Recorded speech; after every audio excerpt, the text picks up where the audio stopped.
Cheers, Graylin. Right, now let's see what Aaron's been getting up to in this week's Versus Challenge. Now this week it's the iPhone versus the Sony Ericsson Satio.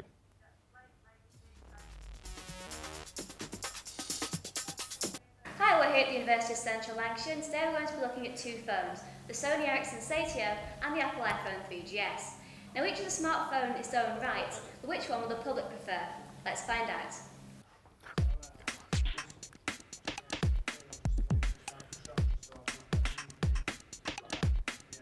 Okay, and we've got Dan here. Now Dan, we've got two phones for you to play with, Apple iPhone and the Sony Ericsson Satio. Now have a go with them and let me know what you think.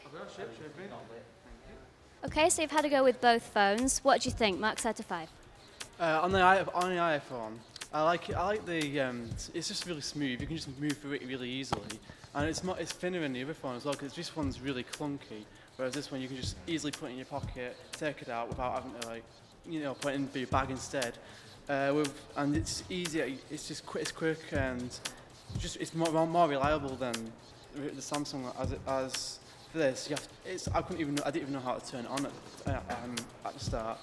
But I found out in the end I just turned the side of the button here, and afterwards it was really easy. But there was no sliding system because I was expecting to have it, because that's what I'm used to. But I started pressing all the buttons and it was easy, smooth. It was just like the iPhone, but I don't think it's as reliable as the iPhone. But out of 5 for the iPhone, I would give it 4. For the Sony Ericsson, I'd give it a 2 out of 5. Right, thank you very much.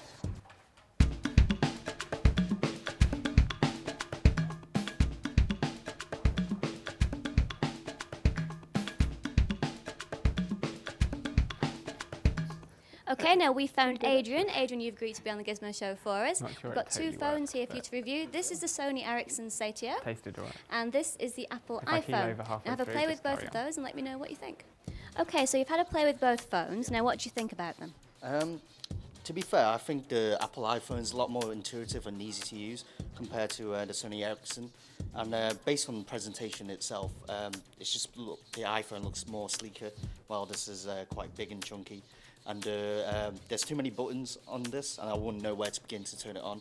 While it's very simple with the iPhone, you would assume to press the middle button, and then it'll come up, and you could just slide to unlock it, and then you could just use any of the interfaces easily.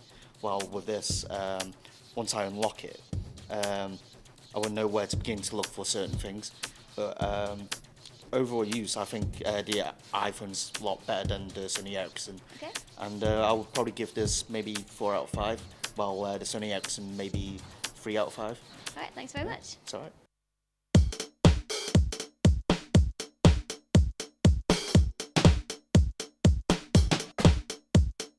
Okay, our next Gizmo Show volunteer is Natasha. Now Natasha, we have two phones here for you. This is the Sony Ericsson Satio, and this is the Apple iPhone. Now have a play with both of those and let me know what you think. Okay, thank you. Okay, so you've had a play with both phones now. Now what do you think of them? Marks out of 5? They're both really cool. I mean, if you haven't used touchscreen before, it's quite hard. I mean, just to get used to them, but once you do, it's amazing, and it's really cool touching the screen and everything. With the Sony Ericsson, I found that you could go into a menu and you can do lots of different things, and there's applications within applications and all sorts of things like that. And the iPod is quite cool. It's quite easy to navigate around and to lock, and with Sony Ericsson it is quite hard to find out where you lock it, but it is also cool at the same time. So I think for the Sony Ericsson I'd probably give it about 3 out of 5, and for the iPhone I'd probably give it about 4 out of 5. Right, brilliant. Thanks, Natasha. Thank you. Well, it was a valiant effort by the Sony Ericsson, but it turns out that the iPhone is still king of the smartphones. Join us again next week for another VS Challenge. Okay, thanks for that, Aaron. Now, early in this show, we looked at FIFA 10, which went down well with our two gamers. And now it's the time of Pro Evo 2010. Last year, Pro Evo took a bit of a hammering in the gaming world, as it wasn't up to standard of previous editions. And of course the more recent FIFA games. So it seems to be back to its best in 2010 with some fantastic new improvements. Konami, the makers of Pro Evo, have incorporated this new 360-degree dribbling. They've also made many other developments in gameplay. The new improvements have made the passing and the ball transfer more realistic, and the crosses are more accurately weighted now. They've once again enhanced the ever-improving graphics on the game, and the big players really look the parts. The faces of the players are so convincing.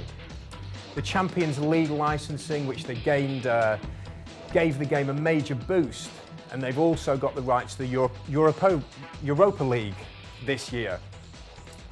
It's a game that's forever been under attack for its licensing issues. But let's see how the guys are getting on. Over to you, Peter. Cheers, Grayling. Yep, that's right. We're going to find out what the panel think of Pro Evo, and then we're going to find out which game has come out on top this week. So, guys, you've been playing for a little while now. Pro Evo 10, any better than the previous edition? Yeah, a hell lot better. I just like how fast the movements are, and it just adds that much realism to it. With the 360 dribbling as well, gives you more precise, accurate chances to set up shots. Yeah, so they've been criticised in the past, but this is sort of back up to their best with this edition, then, you reckon? Yeah, because I never used to be into a Pro Evo player. I'm more FIFA. Right. But this has changed my opinion a lot more. Okay, fantastic. We're looking at it now. What about the graphics? How the graphics? The graphics are good, but it's just a little bit sharp in areas. But, right. Not a whole lot more. It's more about the gameplay, to be fair. And you found it's sort of a lot more realistic and stuff. Yeah. Fantastic. So, what's your verdict? Which one's the best? I would say Pro Evo for me. I'd have to go for FIFA. Just a bit more slower, a bit more easier to play. All right. Cheers, guys. Well, it's competition time again, with your chance to win every gadget featured on today's show, including that candy floss maker. So all you need to do is answer this simple question. In our Versus challenge earlier, we reviewed the latest phone from Sony Ericsson, but how many megapixels did it feature? Was it A5, B 12.1 or C 10.1? All you need to do is text your answer with the word Gizmo followed by A, B or C to 84461. Text costs 35p per message. You can also enter by phone, just dial 0879 333 353. Calls cost 25 pence per minute from a BT landline.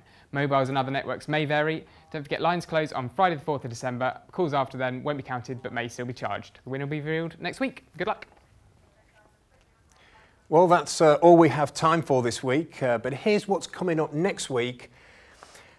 We will be reviewing two of the most anticipated shooter games of 2009, Call of Duty Modern Warfare 2 and Operation Flashpoint. Yeah, we've also got the latest portable consoles and loads more. See you next time. Good night.